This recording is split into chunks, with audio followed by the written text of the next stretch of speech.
এবার চলে এসেছি দেখুন চিচিঙ্গা খেতে। তো চিচিঙ্গা একদম ভর্তি হয়ে রয়েছে, এখানেও পটলের মতো চিচিঙ্গাও প্রচুর হয়েছে, একদম থোকা থোকা। আজকে কিছু চিচিঙ্গাও তুলে নেব। এই যে সামনে বেশ বড় বড় হয়েছে, তো ভালো লাগলে কিন্তু অবশ্যই। তো এই যে এটা তুলে নিচ্ছি, এটা বেশ কচি আছে, খুব বড়ও হয়নি খুব ছোটও নেই, তো এটা একদম পারফেক্ট তোলার জন্য।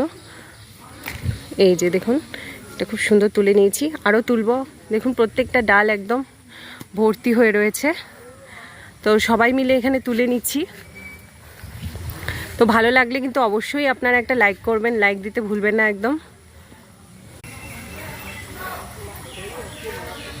এখানে অনেক রকম ভ্যারাইটির আছে, কতগুলো লম্বা কতগুলো গোল, তো এখানে দেখলেই বুঝতে পারবেন।